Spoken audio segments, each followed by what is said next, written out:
হয় নমস্কাৰ, মই মহম্মদ ৰহমত আলী। মই মঙল থানাৰ অন্তৰ্গত বান্দিয়া গাঁও পঞ্চায়তৰ 7 নম্বৰ ৱাৰ্ডৰ মোৰ এটা ঘৰ। এইবেলি 2025 বৰ্ষৰ পঞ্চায়ত নিৰ্বাচনত মই মিত্ৰজোঁট দৰং মিত্ৰজোঁট বিজেপি আৰু অগপৰ মিত্ৰজোঁটৰ মই দলীয় প্ৰাৰ্থিত্ব লাভ কৰিছোঁ আৰু মই বৰ্তমান বান্দিয়া গাঁও পঞ্চায়তৰ 10খন ৱাৰ্ডতে মই প্ৰচাৰ অব্যাহত ৰাখিছোঁ। হয়, দৰং অগপ আৰু বিজেপি মিত্ৰজোঁটৰ ফালৰ পৰা মোক টিকেট প্ৰদান কৰিছে।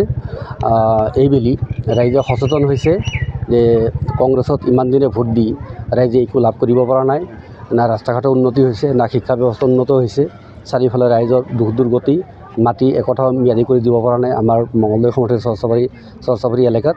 গতিকে শিক্ষাৰ ক্ষেত্ৰতে হওক, আমাৰ মাটি বাৰীৰ ক্ষেত্ৰতে হওক, ৰাইজে গভৰ্ণমেণ্টৰ সপক্ষে এইবাৰ ভোটদান কৰিব বুলি মনস্থ কৰিছে আৰু 10খন ৱাৰ্ডৰ পৰাই মই বিপুল সঁহাৰি লাভ কৰিছোঁ আৰু মই আশাবাদী বিপুল ভোটত বান্দিয়াবাসী ৰাইজে মোক জয়লাভ কৰাব। হয়, মই জিকাৰ পিছত মোৰ প্ৰথম কাম হ'ব আমাৰ বান্দিয়া গাঁও পঞ্চায়তৰ অন্তৰ্গত যিমানখিনি PGR VGR মাটি আছে, যিখিনি মাটিত হয়তো আমাৰ ইতিমধ্যে খাজনাও বন্ধ হৈ আছে। আমাৰ অসম প্ৰদেশৰ আমাৰ বিজেপি ৰাজ্যিক সভাপতি তথা আমাৰ সাংসদ দিলীপ শইকীয়াদেৱৰ ডাঙৰদেৱৰ লগত মই বহি আলোচনা কৰি যাতে আমাৰ এই মাটিখিনি কিবা এটা সৎ ব্যৱস্থা কৰা যায়। আমাৰ PGR VGR যিমানখিনি বসতি প্ৰধান অঞ্চল আছে, 1935 বা 30 চনৰ পৰা ইয়াত মানুহখিনি বসবাস কৰি আছে। বহুত পুৰণা মানুহ হয়, তেওঁলোকে ভূমিহীন মানুহ হয়। তেওঁলোকৰ যদি কিবা এটা সৎ ব্যৱস্থা কৰা যায়, এই ক্ষেত্ৰত মই ফাৰ্ষ্ট টাইম পদক্ষেপ ল'ম আমাৰ শইকীয়া ছাৰৰ লগত লগ হৈ।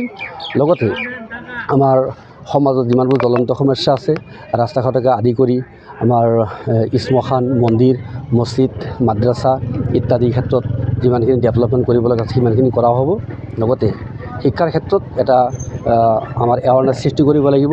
আমাৰ সমাজত চলি থকা মাদক দ্ৰব্য আমি দূৰীকৰণ কৰিব লাগিব আৰু শিক্ষাৰ ক্ষেত্ৰত আমাৰ যিমানখিনি মেধাৱী ছাত্ৰ ছাত্ৰী আছে তেওঁলোকক মোৰ ফালৰ পৰা এককালীন সাহায্য প্ৰদান কৰাৰ মই এটা সিদ্ধান্ত গ্ৰহণ কৰিছোঁ।